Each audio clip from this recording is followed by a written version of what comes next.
नमस्कार, जोहार। मेरा नाम है अवंतिका और आप देख रहे हैं the fourth pillar news. Jharkhand के मुख्यमंत्री हेमंत सोरेन की याचिका सुप्रीम कोर्ट से खारिज होने के बाद अब भारतीय जनता पार्टी और झारखंड मुक्ति मोर्चा के बीच जुबानी जंग शुरू हो गई है। सुप्रीम कोर्ट के सुनवाई से इनकार करने के बाद ही भाजपा सीएम सोरेन पर हमलावर हो गई। भाजपा पर पलटवार करते हुए झामुमो के प्रवक्ता ने भी भाजपा पर निशाना साध दिया है। भाजपा के राष्ट्रीय प्रवक्ता डॉक्टर सैयद जफर इस्लाम ने बीते कल यानी 18 सितंबर को नई दिल्ली में प्रेस वार्ता में झारखंड के मुख्यमंत्री हेमंत सोरेन पर बड़ा आरोप लगाया है। उन्होंने आरोप लगाते हुए कहा कि मुख्यमंत्री हेमंत सोरेन ने राज्य में अपनी सत्ता और पद का दुरुपयोग कर 10 से 20 हजार करोड़ के घोटाले किए हैं। जफर इस्लाम का कहना है कि हेमंत सोरेन के पास रांची के फायरिंग रेंज के बगल में लगभग 100 एकड़ की जमीन है। इसकी अनुमानित कीमत लगभग 500 करोड़ है। इस जमीन का जिक्र हेमंत सोरेन के शपथ पत्र में भी नहीं है। इसके साथ ही जफर इस्लाम ने कहा कि हेमंत सोरेन के पास इस तरह की और भी बेनामी संपत्तियां हैं। उन्होंने कहा कि हेमंत सोरेन का जमीन घोटाला का यह तरीका है कि जब उनको जमीन लेनी होती है तो वे उस जिला के निवासी बन जाते हैं। यही नहीं, नाम बदल कर जमीन पर कब्जा कर लेते हैं। उदाहरण के तौर पर हेमंत सोरेन का नाम बदल कर हेमंत कुमार सोरेन कर दिया जाता है। उनके पिता शिबू सोरेन का नाम बदल कर शिव सोरेन कर दिया गया है।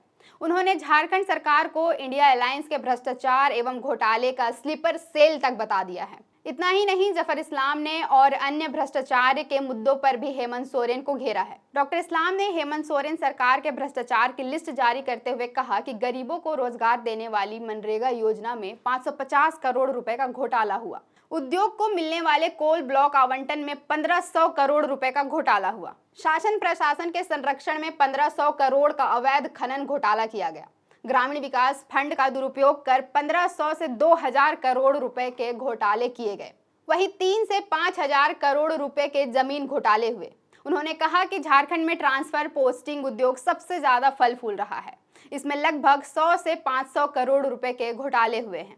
वहीं शराब के कारोबार में भ्रष्टाचार चरम पर है। अभी तक उपलब्ध जानकारी के अनुसार लगभग 2000 करोड़ का शराब घोटाला हुआ है। डॉक्टर इस्लाम ने कहा कि हेमंत सोरेन ईडी की जांच से भाग रहे हैं। उन्हें उच्चतम न्यायालय से कोई राहत नहीं मिली। मुझे विश्वास है कि उन्होंने जिस तरह का भ्रष्टाचार किया है, उन्हें किसी भी अदालत में कोई राहत नहीं मिलेगी।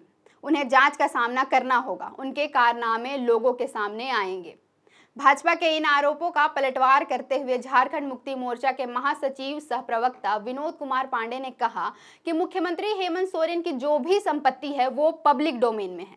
मुख्यमंत्री हेमंत सोरेन ने चुनाव आयोग, इनकम टैक्स सहित अन्य केंद्रीय जांच एजेंसियों को अपनी और पूरे परिवार की संपत्ति का पूरा विवरण उपलब्ध करा रखा है।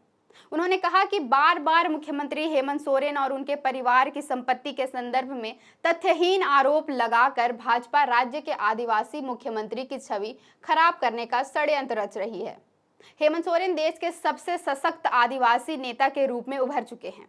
दरअसल भाजपा को यह पच नहीं रहा है, इसलिए हेमंत सोरेन की छवि को खराब करने का षड्यंत्र रचा जा रहा है। भाजपा पर निशाना साधते हुए विनोद पांडे ने कहा कि सियासी मैदान में बुरी तरह परास्त हो चुकी भाजपा राज्य में गठबंधन की सरकार बनने के अगले दिन से ही आदिवासी मुख्यमंत्री और उनके परिवार को बदनाम करने का स्वांग रच रही है।